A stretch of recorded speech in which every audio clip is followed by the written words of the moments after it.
personas, para muchos peruanos, el estado de emergencia no funciona, las cifras, las encuestas lo dicen, la inseguridad, la sensación de inseguridad es altísima, 94% en Lima, 87% a nivel nacional. Vamos a convocar a esta hora de la mañana a Gino Costa, ex ministro del Interior, también ha sido congresista, conoce el tema también de la inseguridad en nuestro país, para preguntarle qué opina él de este plan del estado de emergencia cuando se instaló, cuando el gobierno de Dina Boluarte dijo vamos a decretar estado de emergencia en 14 distritos. ¿Funciona o no funciona? Señor Costa, ¿cómo está? Muy buenos días.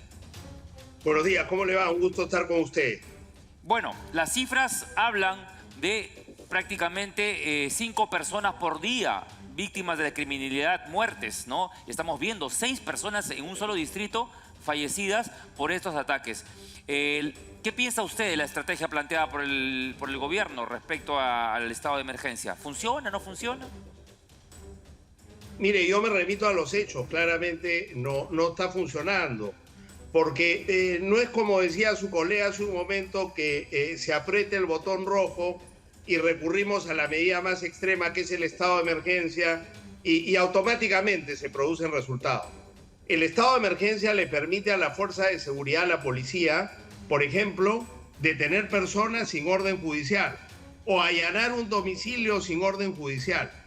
Pero si usted no tiene identificadas a las organizaciones criminales responsables de los asesinatos y de las extorsiones, y si usted no sabe quiénes integran esas organizaciones criminales, de nada le sirve el estado de emergencia que le permite detenerlas y allanar su domicilio sin orden judicial.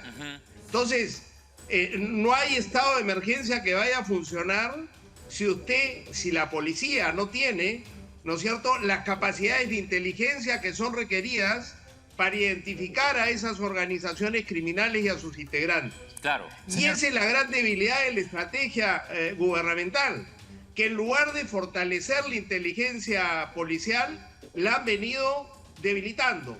No solo este gobierno, sino el anterior también. Entonces, estamos pagando las consecuencias de haber descuidado la necesidad de fortalecer la inteligencia policial. Al contrario, estamos pagando las consecuencias de que este gobierno y el anterior la fueron debilitando. ¿Para qué? Para protegerse de las posibles investigaciones por corrupción que también puede hacer esa inteligencia asistiendo a los fiscales anticorrupción. Claro, evitando... Entonces, y algo parecido está ocurriendo con el Congreso. Claro. En lugar de legislar a favor de darle a la policía y a la fiscalía y al Poder Judicial las herramientas para identificar y desarticular a las organizaciones criminales, lo que están haciendo es debilitando la ley de organizaciones de lucha contra el crimen organizado, debilitando la colaboración eficaz, que es una herramienta fundamental para conseguir ese propósito, y otras leyes que son más bien a favor de la delincuencia que en contra de la delincuencia. Señor Costa, muchísimas gracias por conectarse con nosotros. Claro, cuando yo me refería a lo del botón rojo, es que entiendo que en muchos casos hay protocolos que están establecidos y que es A más B más C. Y si se activa un protocolo, se tiene que actuar de una forma. Yo entiendo que efectivamente, como usted nos está diciendo, cuando se establece un protocolo, se activa un estado de emergencia, la policía tiene derecho a hacer una serie de cosas que normalmente, si no hubiera ese estado de emergencia, no podrían hacer. Pero entonces, por lo que la idea que yo tengo, lo que yo pienso y lo que usted me está diciendo, estamos de acuerdo que este estado de emergencia, para lo que se ha activado, antes de haberse hecho esto, debería de haber habido un trabajo previo para cuando se active saber a dónde atacar y saber a dónde ir. Pero acá lo que se ha hecho es activar un estado de emergencia, pero sin ningún plan y sin ninguna hoja de ruta. Por lo cual la gente en las calles sigue diciendo que esto no funciona, sigue habiendo asesinatos, siguen siendo extorsionados y la policía no sabe dónde ir.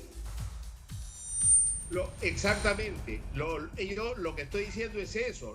No solo estoy diciendo que no hay plan, sino que lo que hemos hecho en los últimos tiempos es debilitar la principal herramienta que tenemos para enfrentar el crimen organizado en una situación como esta, que es la inteligencia policial. Por ejemplo, la unidad de élite mejor preparada para enfrentar el sicariato y la extorsión, que es la DIVIAC, en lugar de estar siendo fortalecida, se ha ido debilitando con este gobierno y con el anterior. Ahora, se ha creado este grupo especial, el grupo Gorex, que es justamente para las extorsiones, pero los resultados tampoco los avalan. No hay el grupo Terna. Vemos que hay policías, que creo que está hablando, que pero... me permitan, ahora con sí. un trabajo encubierto y con el uso de colaboradores eficaces y de interceptaciones telefónicas legales, identificar cuáles son las organizaciones criminales detrás de estas extorsiones y de estos asesinatos, ¿no? Y quiénes las integran. Eso se hace a través de inteligencia policial. Y lo que digo es que tanto el Congreso como el Ejecutivo en los últimos tiempos, en lugar de perfeccionar y fortalecer esa herramienta, la ha ido debilitando. Entonces estamos pagando las consecuencias porque se declara el estado de emergencia, pero no hay capacidad de saber a quién tienes que detener y dónde están. Son manotazos de abogados, Porque según dice, claro, según su análisis... automáticamente no te dice quiénes son y dónde están. Eso te lo dice la inteligencia. Por supuesto. O sea, lo que estamos viendo son manotazos de abogados. Estamos viendo que disparan para cualquier lado, sin un norte, sin una dirección, sin una estrategia, como bien ha dicho el señor Costa. Maju. Señor Costa, efectivamente, ¿cómo está? Buenos días. Usted hablaba de que ni siquiera pueden identificar a los criminales, pero ¿cómo no van a poder hacerlo si debería haber un trabajo integrado de la policía, incluso con Serenazgo? La vez pasada hablábamos con un representante de Serenazgo que decía que los mismos delincuentes pasan por la misma zona y siempre lo ven en la cámara de videovigilancia. Hasta saben dónde llegan, hasta saben dónde viven. ¿Cómo no saber dónde viven y dónde están todos los criminales en nuestro país? Y por supuesto la interceptación de las líneas telefónicas, que debe ser un trabajo también con estas empresas de telefonía, porque si a mí me escribe un extorsionador hoy día, mañana ya deberían saber identificar de dónde proviene ese mensaje y esa llamada. Totalmente de acuerdo. Eso es así, pero le digo, lo que ha ocurrido, repito, es que no solo hemos descuidado, ¿no?, la necesidad de fortalecer, proteger y desarrollar nuestra capacidad de inteligencia, formando, ¿no es cierto?, a más agentes de inteligencia que sepan hacer ese trabajo, fortaleciendo unidades como la DIVIAC o la Dirección General de Inteligencia del Ministerio del Interior, o la propia Dirección de Inteligencia de la Policía Nacional. Nos hemos distraído creyendo que el estado de emergencia automáticamente resuelve, que los militares en las calles automáticamente resuelven. Y lo que nos ayuda para enfrentar un fenómeno como este es tener unidades de élite, de inteligencia capaces. La policía las tiene.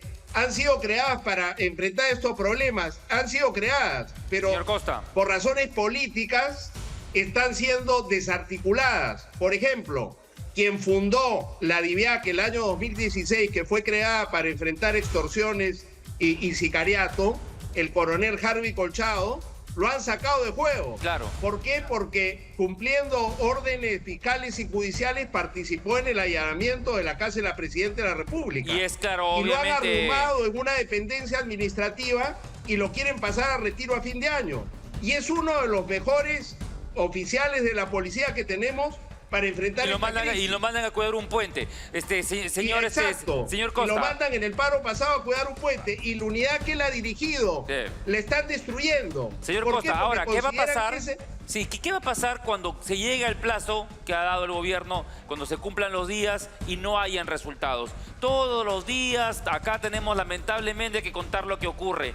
Y son noticias trágicas, terribles, muertos tras muertos todos los días. Lo que yo pienso es que los delincuentes se ríen en la cara de las autoridades, se burlan, les importa un pepino. ¿Qué hacemos? ¿Qué va a pasar cuando se cumple el plazo y se termine el estado de emergencia y no hayan cambios? ¿Qué otra medida? ¿Qué otra medida puede tomar el gobierno? Ese es el plazo que ha dado el ministro del Interior. Ha dicho, denme 60 días. Ya van 30 y no hay resultados.